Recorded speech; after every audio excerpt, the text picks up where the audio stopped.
Airline safety is on the top of everyone's mind after a bad apple got into a Germanwings flight crew and created a very sad and disturbing event. This isolated incident was the handiwork of a deranged person and is not indicative of the mindset of professional aircrew members. As frightening as this event was, if one believes there is an industry-wide safety problem here, then he likely does not understand what pilots actually do. It is easy to leap to the conclusion that because of the acts of one deranged European co-pilot, having technology flying the airplane would be better, safer. Firstly, odds say there is not a systemic issue here, and secondly, reasoning suggests one must accept there will always be some element of risk in flying.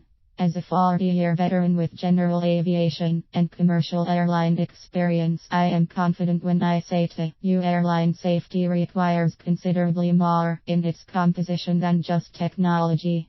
In keeping with these thoughts, it is necessary we accept the fact there is always risk in about everything we do in life, especially if our activities involve riding in manned flying machines, traversing the sky 8 miles high and at a speed of 9 miles per minute.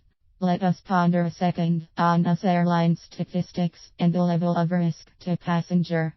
If just one airline, like Delta Airlines, flies more than 5,000 flights each day, the number of air carrier flights daily in the US is a very large number.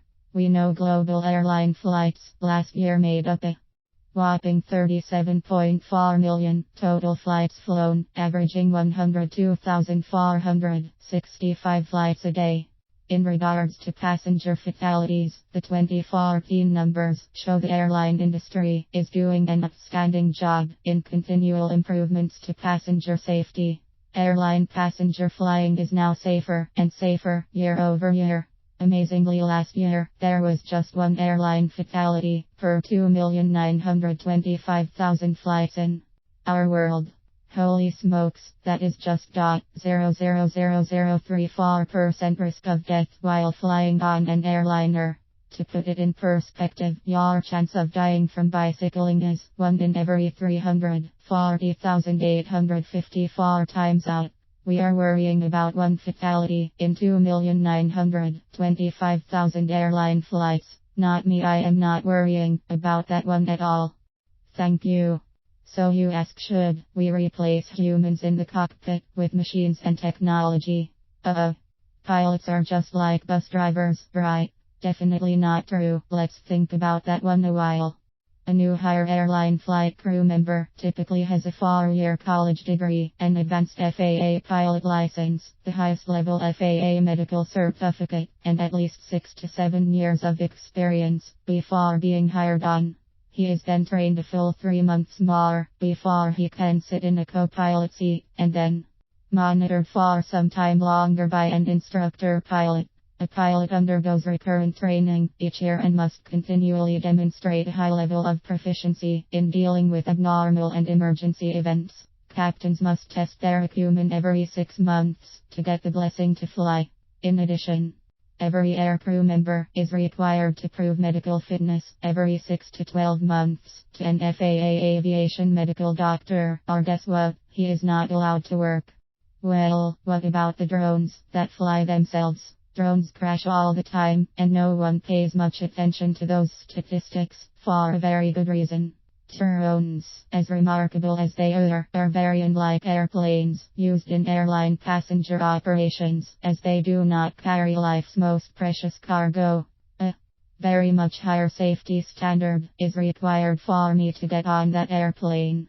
Pilots routinely use technology, or some level of it, to help supplement their actions in how they fly the airplane. When technology fails, and it does fail, a pilot must take over the controls and manually fly without help from electronic boxes. In my career as an airline captain and lead line check airman, I can tell you a professional pilot is always expecting equipment to fail and anticipates what he will do when it does. Over many years, technology has been integrated into an airliner's flight systems because it assists the pilot in flying the machine by relieving pilots of repetitive and oftentimes monotonous tasks. Computers do that chore well enough, but cannot address issues for which they have not been programmed. Further, they cannot be programmed for every conceivable event and possibility, and certainly not for multiple failures occurring in some perverse random order. When a jet airplane moves through the sky, things happen very quickly, and the order they occur is in a constant state of change. The pilot must continually think ahead on where the airplane will be at least 8 minutes before he actually arrives there.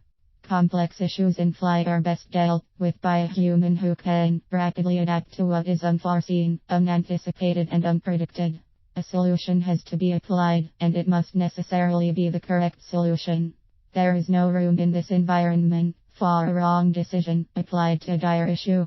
In that concept lies a pivotal difference between technology flying an airliner and a human doing it assisted by technology. Humans are naturally gifted with an uncanny ability to analyze, then react to unanticipated, complex, and rapidly developing situations.